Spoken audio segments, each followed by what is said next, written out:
Hello everyone, welcome to our lockdown classes. Okay, तो कैसे हो आप लोग। मैं हूँ गजानन गव्वारे और आज हम पढ़ने जा रहे हैं ट्रायंगल्स। ठीक है, ये ट्रायंगल लेसन हमने लिया है क्लास 10 सीबीएसई मैथमेटिक्स सब्जेक्ट। तो सबसे पहले ट्रायंगल पढ़ने से पहले हमने इसके पहले एक बेसिक प्रॉपर्टी पढ़ना होगा। ठीक है, मतलब ट्रायंगल क्या होता है, जो हमको इंट्रोडक्शन और इस लेसन में क्या क्या सिलेबस होगा।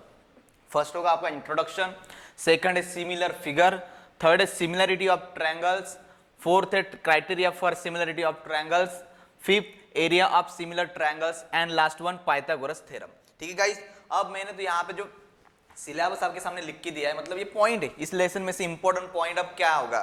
सबसे इंपॉर्टेंट पॉइंट तो मेरे हिसाब से पाइथागोरस थ्योरम इंपॉर्टेंट, आप इसे मार्क कर लीजिएगा। ठीक है, पाइथागोरस थ्योरम जो होगा वो आपको एग्जाम में पूछेगा ही, वो भी 4 या 5 मार्क के लिए पूछता ही है। कौन? Pythagoras theorem. उसके बाद यहाँ पे देखिएगा, ये तो बेसिक है, ये तो बेसिक में चले जाएंगे। अब बचता है क्या यहाँ पे सिमिलरिटी ऑफ ट्रायंगल्स।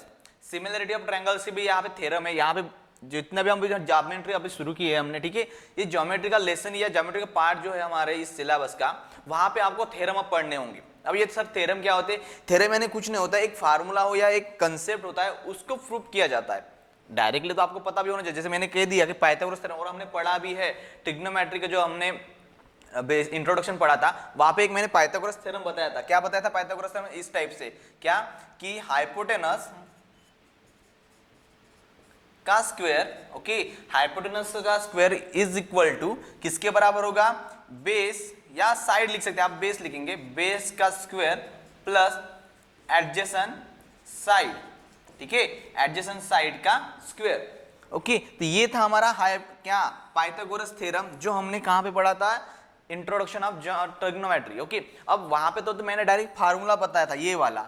अब ये आया कैसे, किस स्टेप से इसको लाना होता है, तो इसका भी थ्योरम होगा, वो थ्योरम यहाँ पे पढ़ लेते। तो सबसे पहले हम इंट्रोडक्शन कर लेते, क्या क्या है बेसिक में पढ़ लेंगे। तो सबसे पहले तो नाम इंट्रोडक्शन के हिसाब से ट्रायंगल है। ट्रायंगल यानी क्या होता है भाई? 3 साइड्स तो होंगे। इंट्रोडक्शन क्या होता है? ट्रायंगल यानी क्या? Try means 3। ट्राई का मीनिंग ये ट्राई दिख रहा है आप लोग, TRI, ट्राई का मीनिंग होता है 3। एंगल्स मतलब क्या? ऐसी फिगर जहां पे 3 एंगल होगी या 3 एंगल्स होते हैं, उसको हम कहेंगे क्या भाई? ट्रायंगल। तो कैसे सर, किस टाइप से बनेगा? इस टाइप से कोई तो डायग्राम बन जाएगी। ओके, अब ये देखिए यहाँ पे मैं नाम दे देता हूं ABC। ये कोई तो मेरे क्या है? ट्राई एंगल होगी। ट्राई एंगल यानी क्या? यहाँ पे ये एक एंगल है, 2 और 3। ठीक है, सही बात है। अब यहाँ पे देखो 3 एंगल तो बन गए मेरे, तो ये तीनों एंगल क्या किसकी तरह दिख रहे हैं? ट्राई एंगल है, तो इसे ही कहते हैं हम ट्रायंगल। तो ट्रायंगल क्या हो जाएगा भाई? इस फॉर्म में देखो, ये सिंबल है ट्रायंगल का, इस स्मॉल में होता है, और इसके सामने आप कैसे लिखते हैं? Sir triangle ABC। ओके, तो आपको राइट कैसे करना? मैथमेटिकल राइटिंग होती है, आप मैथमेटिकल लैंग्वेज बोलते हैं हम उसे। ठीक है, कोई कोई बच्चे सर मैथमेटिकल लैंग्वेज होती है, हाँ भाई होती है, मैथमेटिक्स लैंग्वेज इस टाइप से होती है। ठीक है, आपको रीड करना आना चाहिए, मैथमेटिक्स भी रीड किया जाता है, तो इस टाइप से ट्रायंगल ABC से कहेंगे। ठीक है, तो कैसे रीड करना इस ट्रायंगल को?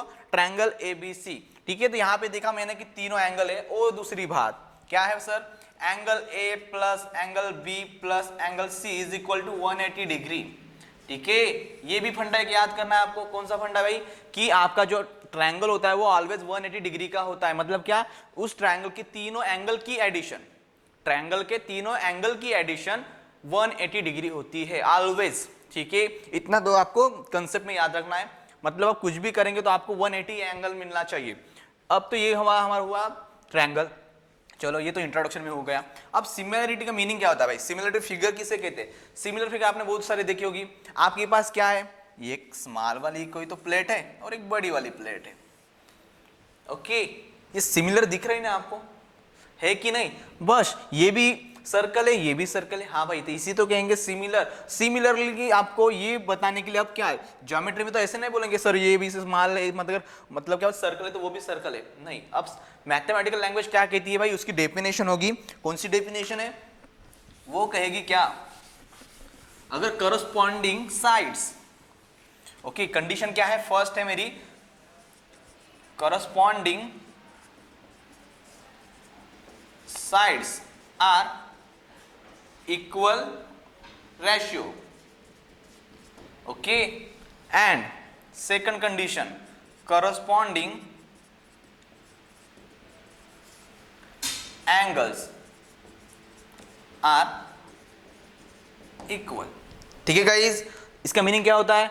अब यहाँ पे ट्रायंगल की बात करो, सबसे पहले ट्रायंगल पे जाने से पहले सिमिलर क्या होता है? कोई भी चीज आपने देखनी होगी ना, मैंने जैसे ही कहा कि देखो ये मेरा अगर कोई स्क्वायर है और ये बड़ा स्क्वायर है, ठीक है, सब इसकी रेशियो सब इक्वल है सपोज, ठीक है, यहाँ पे जितना भी एंगल है यहाँ पे भी है, मतलब क्या मीनिंग क्या हुआ इसका? मीनिंग कि ये जो फिगर दिख रहे हैं मुझे ये सिमिलर दिख रही है, ठीक है, सिर्फ शेप साइज उसका चेंज हो, मतलब साइज उसका चेंज है मगर जो शेप है ओके वो इक्वल है मेरा, तो ये मेरी जो फिगर होगी वो सिमिलर ही है, ठीक है, इसे कहते हैं सिमिलरिटी। मगर हमको पढ़ना है तो ट्रायंगल की सिमिलर, ये पॉइंट किसके लिए कह रहा है? सिमिलर फिगर का मीनिंग क्या होता है? हमको कहना है ट्रायंगल की सिमिलरिटी। अब ट्रायंगल की सिमिलरिटी पहचानने के लिए मेरे पास दो कंडीशन दिए थे, कौन सी दो कंडीशन? ये वाले, corresponding sides are equal ratio, मतलब क्या? ट्रायंगल कौन सा भी हो उसके साइड का जो रेशियो होगा वो दूसरे ट्रायंगल के बिल्कुल इक्वल होना चाहिए।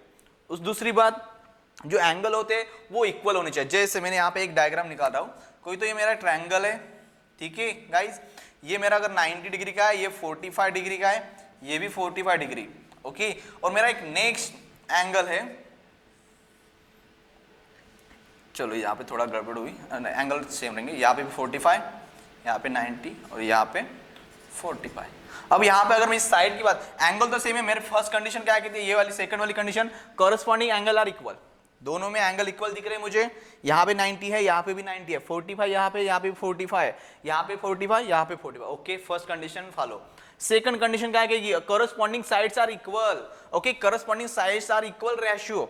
अगर मैं इसको कहता हूँ ये 10 है, ठीक है, ये 10 सेंटीमीटर है, ये अगर मेरी होती है 16 सेंटीमीटर, ये होती है मेरी अगर 8 सेंटीमीटर, तो ये जो ट्रायंगल होगा उसके साइड वाला कॉरस्पॉन्डिंग एंगल, मतलब ट्रायंगल कहेंगे, उसकी अगर 4 रखता हो, इसकी 8 लिखता हो और इसकी 5, तो अगर आप रेशियो निकालोगे ना इसका भी, तो बिल्कुल इक्वल रेशियो में आ जाएगा। कैसे सर? देखो 16 का अगर मैं रेशियो के हिसाब से कट करते जाऊंगा तो क्या 16 का आधा कितना बचेगा भाई? 8 बनेगा, तो ये साइड इक्वल बन रही है, 8 के हिसाब से आ रहे हैं ना, मगर इस ट्रायंगल का जो रेशियो होगा वो बिल्कुल इस ट्रायंगल के रेशियो के बराबर ही आ जाता है। इसलिए कहते हैं क्या, जो हमें को सिमिलर फिगर कहते हैं, किसे कहेंगे?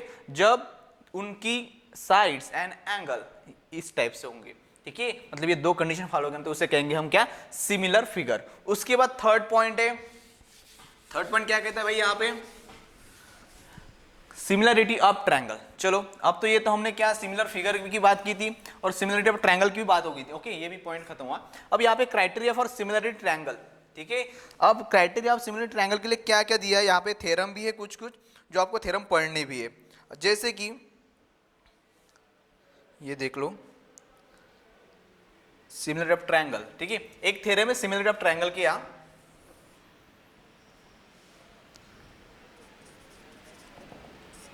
ओके, मैं सबसे पहले इस थ्योरम को लिख लेता हूँ यहाँ पे क्योंकि आपको थोड़ा बताना चाहिए इस थ्योरम के बारे में। ये थ्योरम क्या कहता है? अगर कहाँ गया, okay, if a line is drawn, if a line is drawn parallel to one side, parallel to one side of a triangle, of a triangle to intersect the other two side in distinct point, okay, distinct point, the other two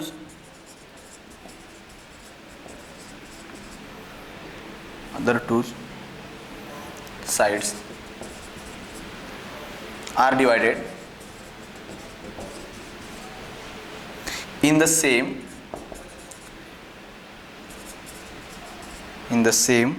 ratio. ठीक है guys, ये मेरा theorem है और इसको solve मतलब क्या कहता है थ्योरम पहले समझ लो। थ्योरम कभी भी आपको मीनिंग ये होता है थ्योरम का, यहाँ पे ही आपको क्वेश्चन ही पूछा जाता है और यहाँ पे भी सॉल्यूशन दिया होता है, सिर्फ आपको वो एक्सप्लेन करना आना चाहिए। कैसे सर? ये क्वेश्चन क्या कह रहा है? If a line is drawn parallel to the one side of a triangle, meaning सबसे पहले आप लोगों को ट्रायंगल निकालना है। चलो कोई भी एक ट्रायंगल निकाल लो, ऐसे मैंने लिख दिया एक ट्रायंगल इस टाइप से, इसको नाम दे देता हूँ ए बी सी, ठीक है। अब ये जब ट्रायंगल निकाला तो उन्होंने क्या कहा? If a line is drawn parallel to one side, अब कैसे भी निकाल सकते हैं, इस साइड ये AC साइड है, AB है, BC साइड है, आपको जिस साइड को पैरेलल करना कर दो। तो मैंने इसको BC को एक पैरेलल निकाल लिया। ओके, यहाँ पे मैंने लिखा DE, ये 2 पॉइंट है, ठीक है।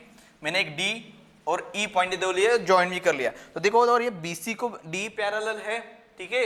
उन्होंने कहा if a line is drawn parallel to one side of a triangle to intersect the other two side. देखो, दो बाजू थे हमारे, दो साइड थे AB एंड AC, उस साइड को इंटरसेक्ट कर रहा है, और तीसरी जो साइड है मेरी BC उसको पैरेलल भी। पैरेलल का हमने भी मीनिंग पढ़ा भी था। पैरेलल यानी क्या, उसका जो डिस्टेंस होगा ऑल पॉइंट पे वो इक्वल होता है, ठीक है, वो भी बेसिक मैंने पढ़ाया था।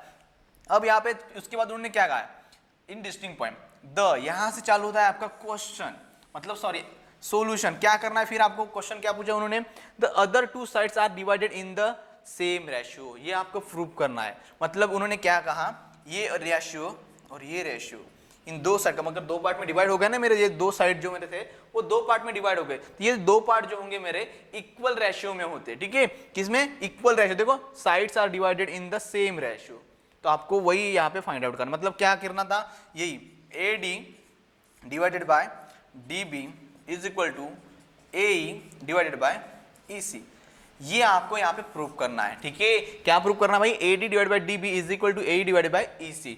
अब यहाँ पे प्रूव करने के लिए मुझे ये मिटाना पड़ेगा थोड़ा, यहाँ पे मेरा 2-3 पॉइंट बचे, ठीक है। चलो कोई बात नहीं, मैं लिख लूंगा।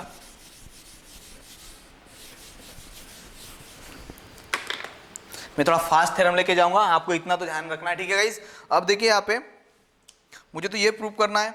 सबसे पहले उतना तो मैंने डायग्राम और ये लिख भी दिया है। अब यहाँ पे क्या करना है मुझे, ठीक है, क्या करना होगा, अब ये डायग्राम थी, यहाँ पे कुछ कंस्ट्रक्ट करना होगा। मतलब क्या, कुछ तो एक्स्ट्रा कंस्ट्रक्शन करना जरूरी है। कैसे, ये वाला एंगल बनाना जरूरी है, मैं शैडो में बना रहा हूँ। ये मतलब क्या, DC एंड BE एक दूसरे को जोड़ दीजिएगा, ठीक है। उसके बाद यहाँ पे लिख रहा हूँ मैं, we are given a triangle ABC in which a line, okay चलो, तो क्या हुआ, इतना तो मुझे प्रूव करना है। लेट अस जॉइन B, वो भी हमने ज्वाइन कर लीजिए, ठीक है। अब यहाँ पे नाउ लिख लेता हूँ यहाँ पे थोड़ा आपको समझने के लिए, let us join, okay, BE and DC। चलो ये तो हमारा कंस्ट्रक्शन था। उसके बाद क्या है भाई, नाउ एरिया ऑफ ट्रायंगल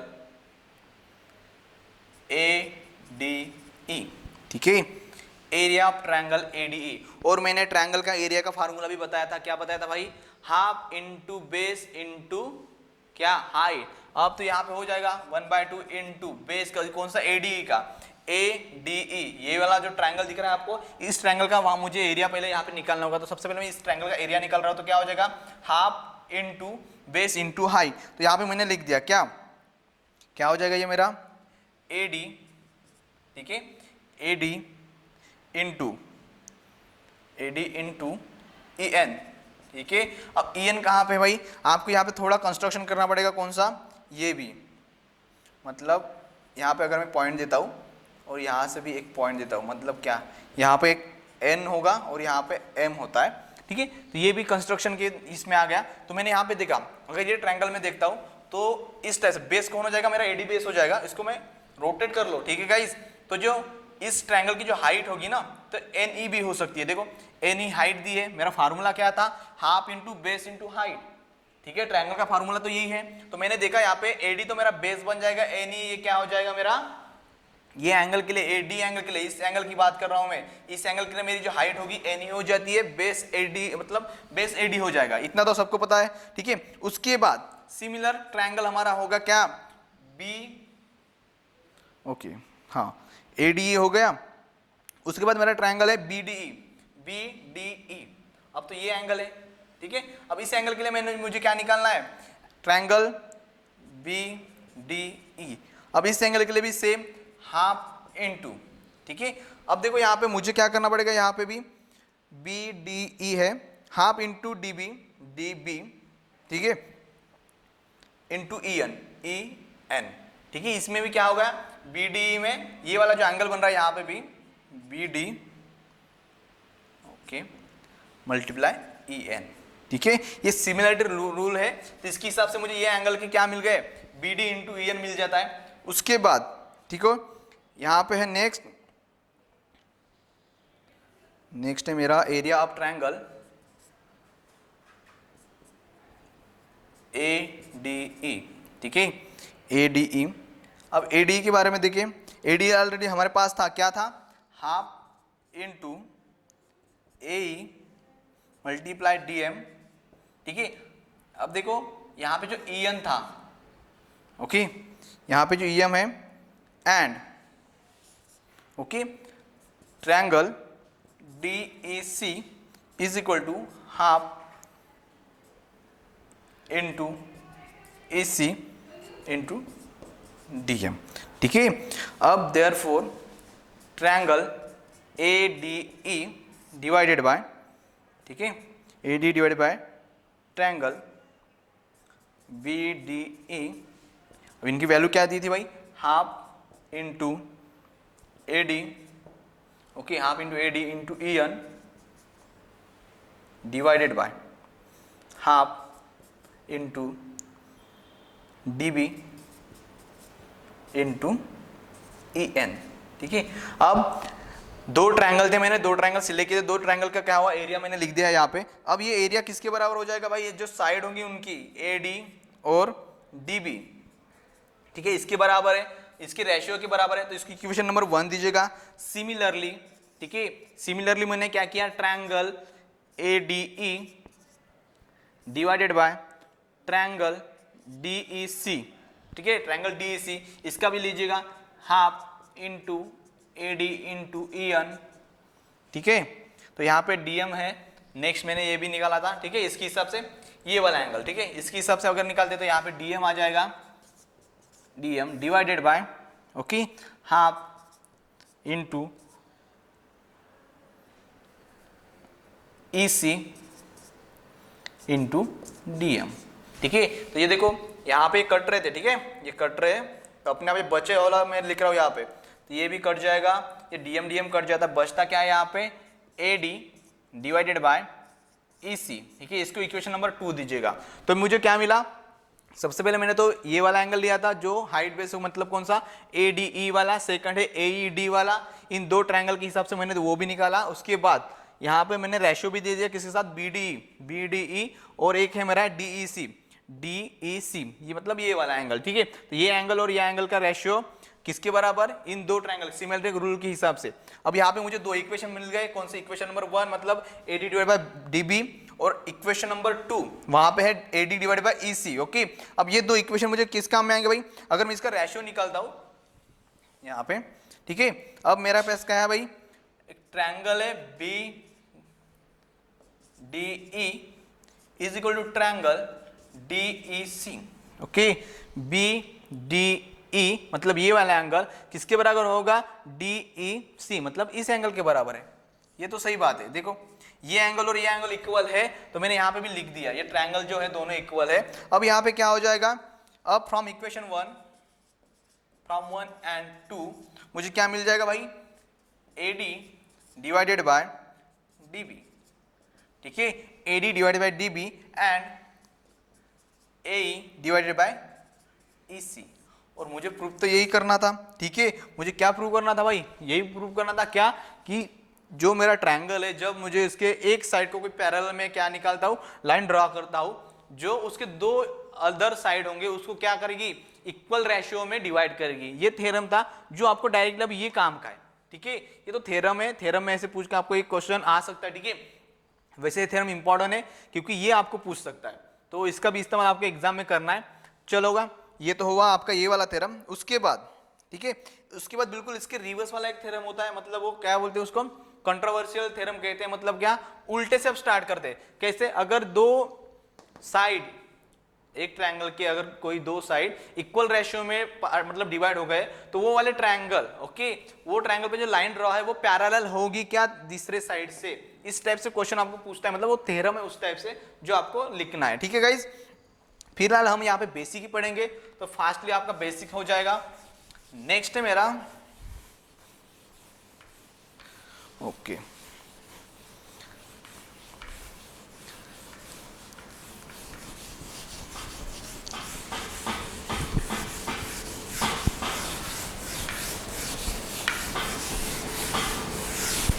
चलो नेक्स्ट,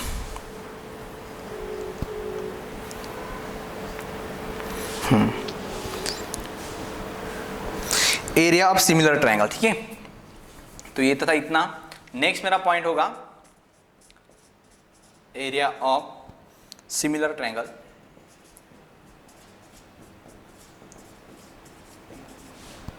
ठीक है guys, area of similar triangle किस टाइप से होता है? सबसे पहले आपको एक भी इस पे भी बेस पे थ्योरम है, तो थ्योरम में आपको समझा देता हूं पहले। ठीक है, क्या कहता है theorem?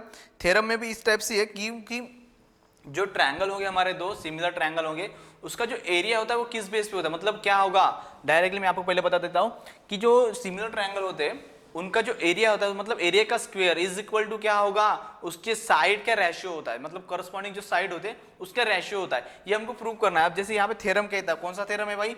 Area of triangle similar वाला। फर्स्ट थ्योरम कहता है कि the ratio of the areas, ठीक है, up to similar triangle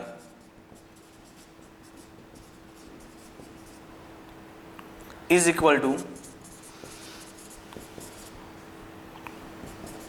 the square of the ratio of their corresponding sides। ठीक है गाइस, मैंने क्या कहा था कि अगर कोई सिमिलर ट्रायंगल है मेरे पास दो, ठीक है, उसका जो एरिया का स्क्वायर होगा, मतलब जैसे मैंने कह दिया ट्रायंगल ए बी सी, ठीक है, और triangle P Q R, triangle A B C and triangle P Q R. ठीक है गाइस, इसका जो स्क्वायर होगा इनका, ठीक है, इस एरिया का जो स्क्वायर होता है ये किसके बराबर होगा? इस ट्रायंगल के, सपोज कोई भी करस्पॉन्डिंग साइड ले लेंगे आप, ए बी और पी क्यू, इस टाइप से। मतलब ये आपको प्रूव करना है, हम प्रूव करके भी देखेंगे, मगर फिलहाल इतना समझ लीजिएगा ये थ्योरम इसी बेस पे पूछता है। क्या कहता है? The ratio of the areas of two similar triangle. तो मैंने क्या क्या triangle ABC and triangle PQR ये सिमिलर ट्रायंगल होंगे, suppose. Okay, similar triangle is equal to the square of the ratio of their. Okay, मतलब इसका जो square होगा इज इक्वल टू किसके बराबर होगा? करस्पॉन्डिंग, देखो देयर करस्पॉन्डिंग साइड, ये करस्पॉन्डिंग साइड है ए बी पी क्यू, इसी बेस पे ये आपका थ्योरम है। ठीक है, तो यहाँ पे थ्योरम तो बहुत बड़ा है, अगर हमें करता जाओ तो बहुत टाइम हो जाएगा हमारा, तो आपको ये भी करना ही है। ठीक है, मैं डायरेक्टली आपको क्वेश्चन नहीं इस बेस पे। ओके, आपको ये फार्मूला याद रखना है। क्वेश्चन आपको अगर थ्योरम नहीं पूछता है तो आपको क्वेश्चन पूछेगा, तो क्वेश्चन में आपको ये फार्मूला याद रखना है। कौन सा? किसी भी दो सिमिलर ट्रायंगल का एरिया का square is equal to corresponding side होती है। ठीक है गाइस, तो आपको दोनों में से इस टाइप से दिया होगा, जैसे कि कोई ट्रायंगल होता है ए बी सी, ओके, उसका एरिया दिया होगा, एरिया कितना होता है भाई? सपोज 144 है। उसके बाद ट्रायंगल पी क्यू आर होगा, उसका लिखते हैं 196, और एक साइड दी होगी सपोज ए बी 5, तो मुझे निकालना है पी क्यू। एक क्वेश्चन ना इस टाइप से पूछेगा, मतलब इन चारों में से कोई तो एक ऑप्शन रहेगा, जैसे मैंने लिख दिया यहाँ पे क्या कि 144, मतलब ये फार्मूला मेरे पास है ट्रायंगल एबीसी ट्रायंगल पीक्यूआर। ठीक है गाइस, अब यहाँ पे देखो क्या हो जाता है, अगर 144 ये स्क्वायर फॉर्म में है, ओके, रुको रुको ये तो गड़बड़ हुआ, यहाँ पे उल्टा लिख देंगे। ठीक है,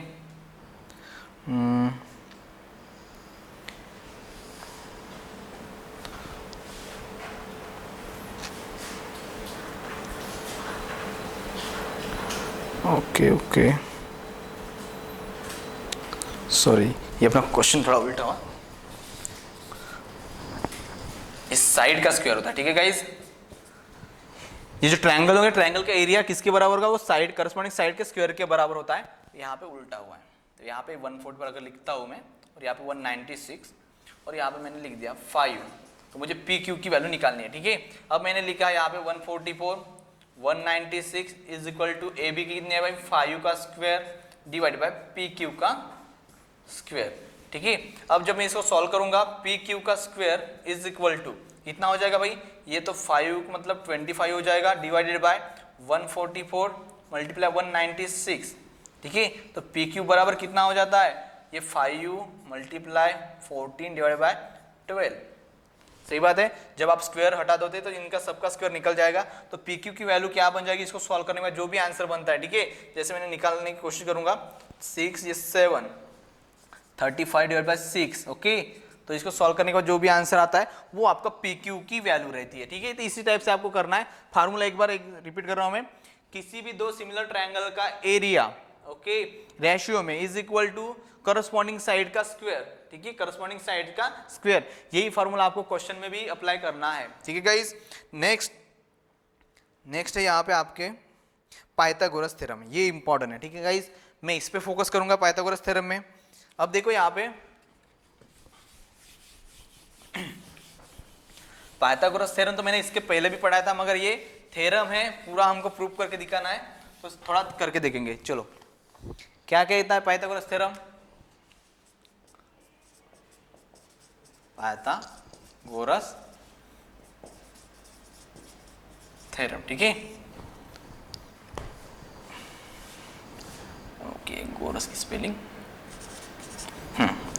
अब सबसे पहले ये कौन है सर, पाइथागोरस एक साइंटिस्ट है, उन्होंने ये ढूंढ के निकाला है पाइथागोरस थ्योरम।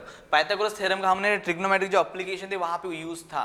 किस तरह से यूज था सर, अगर कोई भी 90 डिग्री वाला मतलब राइट एंगल ट्रायंगल, ये जो पाइथागोरस थ्योरम अप्लीकेबल है ओनली राइट एंगल ट्रायंगल को अप्लीकेबल है, राइट एंगल ट्रायंगल, ठीक है गाइस। मतलब क्या, जो हम पाइथागोरस थ्योरम यूज करने वाले वो किसके बेस पे होता है, ये 90 डिग्री वाला एंगल, यानी कौन, हमारा राइट एंगल ट्रायंगल, उसी बेस पे हमने ये थ्योरम भी बनाया। तो इस टाइप से अगर मेरी कोई डायग्राम होती, मैंने कहा था अगर मुझे ये वैल्यू और मतलब ये भी साइड पता है, ये भी साइड पता है, अपने आप तीसरी साइड हम क्या कर सकते थे, फाइंड आउट कर सकते थे। कहाँ पे, ओनली 90 डिग्री वाला मतलब 90 डिग्री वाला मतलब राइट एंगल ट्रायंगल जो होता है हमारा, वहां पे ये रूल लागू हो जाता था, मतलब ये कंडीशन फॉलो हो जाती थी। तो चलो सबसे पहले पाइथागोरस थ्योरम क्या होता है वो देख लेंगे, ठीक है। पाइथागोरस थ्योरम होता है, चलो यहाँ पे थ्योरम है, डायरेक्टली मैं थ्योरम लिख रहा हूं, ठीक है। ये थ्योरम पूछेगा, आपको इंपॉर्टेंट है, इसे मार्क कीजिएगा। अब क्या कहता है ये, if a perpendicular is drawn, if a perpendicular is drawn from a vertex, from the vertex of the right angle, of the right angle of a right triangle, right angle of a triangle, right triangle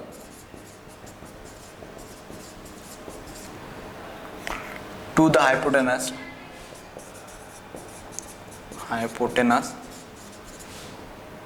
then triangles on both sides of perpendicular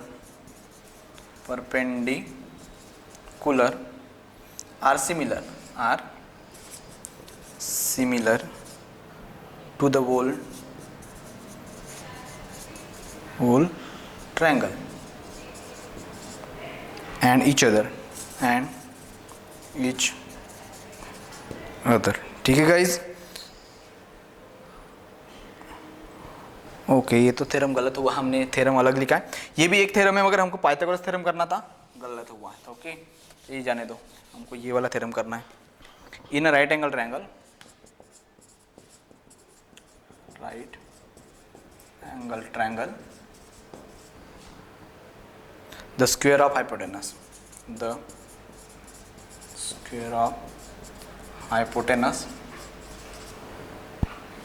is equal to the sum of the square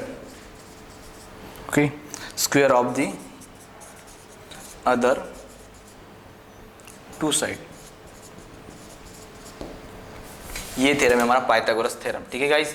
क्या कहता है, in a right angle triangle, ठीक है। सबसे पहले तो हमको जरूरी क्या है, एक राइट एंगल ट्रायंगल की जरूरत होती है, जो हमने यहाँ पे निकाला। क्या नाम दे देंगे इसको, ABC नाम देंगे, ABC। चलो उसके बाद उन्होंने क्या कहा है, the square of hypotenuse is equal to the sum of the square of the other two side.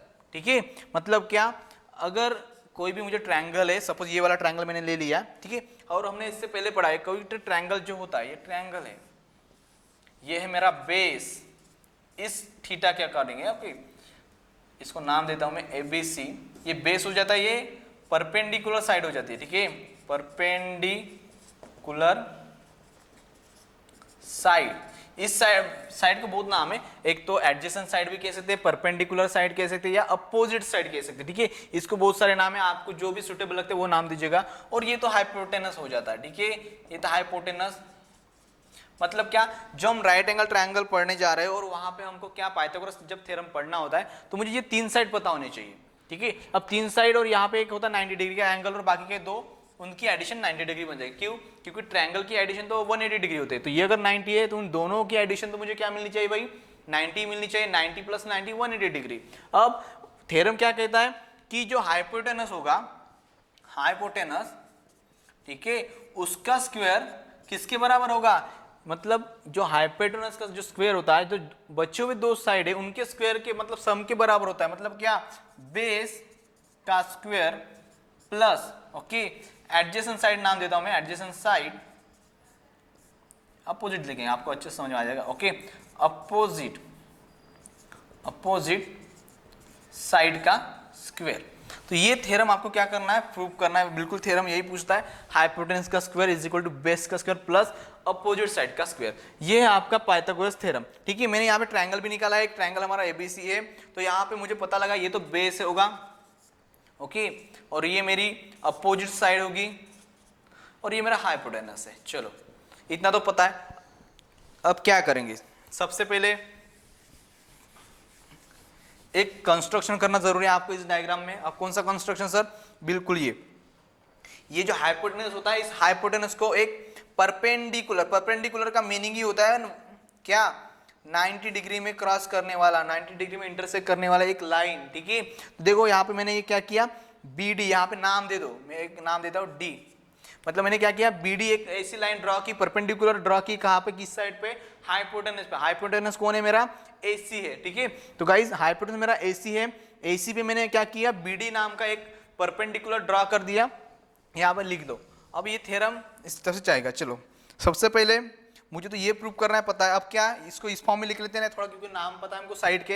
Hypotenuse कौन है हमारा, AC, तो AC square is equal to, base कौन है हमारा, BC, ठीक है। बेस कौन है हमारा, यहाँ पे, चलो किताब के हिसाब से डायग्राम निकालेंगे गाइस थोड़ा।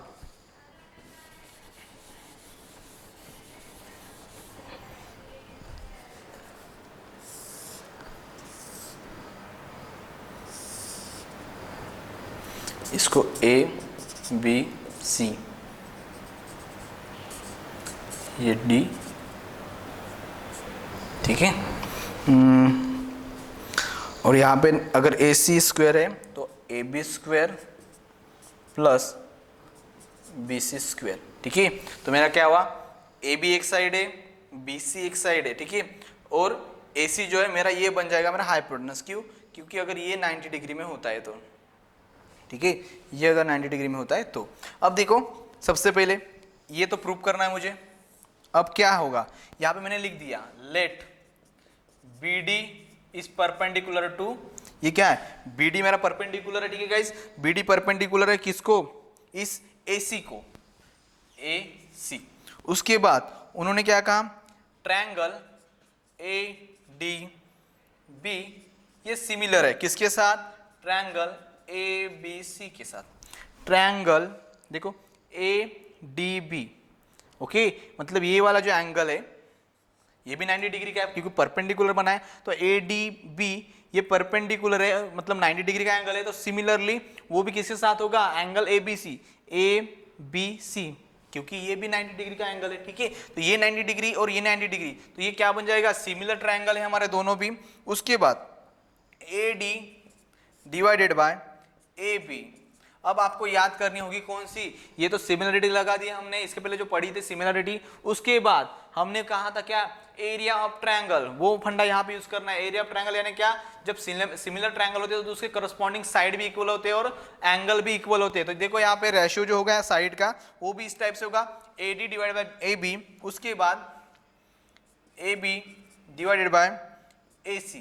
ठीक है, अब देखो इस साइड ऑफ प्रोपोर्शन कैसे आया, मैंने कहा कौन से ट्रायंगल पकड़े हमने, ADB और ट्रायंगल ABC। ओके, अब देखो यहाँ पे क्या हुआ, AD है, AD, उसके बाद मतलब ये वाली साइड किसकी करस्पॉन्डिंग हो जाएगी भाई, AB के बराबर हो जाएगी, और AB मतलब ये वाली साइड किसके बराबर हो जाएगी, इस AC के बराबर हो जाती है। ठीक है, तो ये आपका करस्पॉन्डिंग मतलब या प्रोपोर्शन आप बोल सकते हैं, इसको लिख दो side proportion, side proportion. Okay, side proportion. उसके बाद यहाँ पे हो जाएगा क्या, देयरफॉर AD इंटू AC। अब इसको सॉल्व करेंगे आप, मतलब ये वाला पार्ट ऊपर लेके जाएंगे, मतलब क्या हो जाएगा, AD into AC is equal to AB का स्क्वायर बन जाता है। AB इंटू AB तो मल्टीप्लाई करेंगे तो AB इंटू AB कितना हो जाएगा, AB का स्क्वायर। तो आप इसे नाम दे सकते हैं इक्वेशन 1 आल्सो। ठीक है, आल्सो क्या भाई, ट्रायंगल BDC ये सिमिलर है, ट्रायंगल BDC देखिएगा, BDC ये 90 डिग्री का ट्रायंगल है, ये सिमिलर है किसके साथ, ये भी सिमिलर है ट्रायंगल ABC के साथ। Okay, triangle BDC is equal to triangle ABC। अब ये दो अगर सिमिलर ट्रायंगल होते तो इसकी भी दोनों साइड वैसे ही होंगे, क्या किस टाइप से होंगे भाई, देखो यहाँ पे भी है CD divided by BC is equal to BC divided by क्या हो जाएगा, AC। ओके, ये भी साइड प्रोपोर्शन है, साइड प्रोपोर्शन। अब यहाँ पे भी जैसे फंडा मैंने क्रॉस मल्टीप्लाई किया, वहां पे भी ऐसे करेंगे आप, तो क्या मिल जाएगा, AC into CD is equal to BC square, और आपको इसको नंबर देंगे पॉइंट नंबर 2। तो देखो मुझे क्या मिला, AD into AC is equal to AB square, AC into CD is equal to BC square. ठीक है गाइज, तो ये जो मुझे दो इक्वेशन मिल गए, उसके बाद मुझे क्या करना है, from adding, okay, addition of equation 1 and 2, मतलब ये वाला इक्वेशन और ये वाला अगर इक्वेशन में ऐड करता हूं तो मुझे क्या मिलेगा, चलो करके देखेंगे। जब ऐड करता हूं तो मुझे क्या मिलना चाहिए भाई, AB square plus BC square is equal to, ठीक है, ये इज इक्वल टू के राइट साइड वाली जो टर्म होगी वो इस टाइप से ऐड हो जाएगी, AB square plus BC square. अब ये किस टाइप से ऐड हो जाती है, देखो ऐड में जब करता हूं यहाँ पे, तो यहाँ पे AD इंटू AC है और यहाँ पे AC इंटू CD है। ठीक है, अब देखो यहाँ पे क्या आ जाएगा, ये AD इंटू क्या भाई, AD इंटू AC प्लस क्या है यहाँ पे AC into CD, AC into CD। ठीक है, अब क्या यहाँ पे मैंने देखा कॉमन क्या मुझे दिखाई दे रहा है, AC भी है, यहाँ पे भी AC है, तो मैं AC को बाहर निकाल लूंगा, तो AC जब बाहर आ जाता है तो क्या बचता है, सिर्फ AD प्लस CD। ठीक है, AD प्लस CD बचा, AC को मैंने बाहर निकाला, AD प्लस CD बचा है वहां पे कॉमन में। अब देखो मैंने यहाँ पे देखा AC plus CD, AC, okay sorry AD plus CD, AD plus CD, तो AD प्लस CD तो AC बनता है। देखो यहाँ पे पूरा टोटल तो AC है, मगर उसको दो पार्ट में डिवाइड किया, AD एंड DC, तो मैंने यहाँ पे वही लिखा है ना, AD प्लस CD, दोनों की एडिशन किसके बराबर हो जाती है, दोनों की एडिशन हो जाती है, इसको इस फॉर्म में लिखेंगे, AB square plus BC square is equal to, ठीक है, AC इंटू AC। ठीक है, ये AC कहां से आया भाई, इन दोनों की ब्रैकेट में AD प्लस CD है, इन दोनों की एडिशन AC के बराबर है, देख लीजिएगा डायग्राम में। ठीक है, तो मुझे AC इंटू AC क्या बन जाएगा, ये बन जाएगा AC square is equal to AB square plus BC square. समझ आया गाइस, तो ये क्या है, हमको यही तो प्रूव करना था। देखिए क्वेश्चन में तो वही कहा था कि आपको कहना है क्या, हाइपोटेनस का जो स्क्वायर होता है वो उसके दोनों साइड की जो एडिशन होती है उसके स्क्वायर के बराबर होती है, तो मैंने वही प्रूव करके दिया। तो क्या फार्मूला था, मतलब सॉरी स्टार्टिंग किससे की थी हमने, एक ट्रायंगल निकालो, एक BD परपेंडिकुलर होगा किसके लिए भाई, साइड AC पे, और आपको जो ट्रायंगल लेने इस टाइप से लेने, जो मैंने यहाँ पे लिया, ADB सिमिलर होगा ABC के साथ, मतलब क्या है, एक आपको एडीबी ट्रायंगल लेना है जो सिमिलर होगा एबीसी के साथ, और एक ट्रायंगल लेना है बीडीसी जो सिमिलर होगा फिर से एबीसी के साथ, और उसके करस्पॉन्डिंग साइड भी लेनी है। ठीक है, करस्पॉन्डिंग मैंने साइड ली है जहां पे इस टाइप से लेना है आपको। अपने आप ही इक्वेशन दो, मतलब दो इक्वेशन बनेंगे, वो दो इक्वेशन को आप एडिशन करोगे तो आपको बिल्कुल हाइपोटेनस मतलब सॉरी पाइथागोरस थ्योरम बन जाएगा। ठीक है गाइस, तो ये था आपका पाइथागोरस का इक्वेशन मतलब थ्योरम जो बहुत ही इंपॉर्टेंट वर्क करेगा। और इसका भी एक रिवर्स थ्योरम होता है, मगर ये इंपॉर्टेंट है, आपको ये 5 मार्क के लिए पूछेगा। तो आपको ये क्वेश्चन और एक 2 मार्क के लिए क्वेश्चन होता है इसी बेस पे, किस फार्मूले के बेस पे। क्वेश्चन क्या होता है, कोई तो एक ट्रायंगल दे देगा आपको, ओके, उसमें से 2 साइड दिए होंगे या एक हाइपोटेनस या एक साइड दिए होंगे। ठीक है, इनमें से कोई तो एक चीज तो मिसिंग होगी, वो चीज फाइंड आउट करनी है किस बेस पे, ये फार्मूला लगा के आपको। तो यहाँ पे आपका ये लेसन खत्म हो जाता है, ये है ट्रायंगल। ओके, तो आपको जो होमवर्क होगा ये इसके एक्सरसाइज होते हैं और प्रैक्टिस सेट होंगे, वो आपको घर में जाके करने हैं। ठीक है गाइस, थैंक यू। आपको प्लीज़ इस वीडियो को लाइक करना है और हमारे चैनल को सब्सक्राइब कीजिएगा। थैंक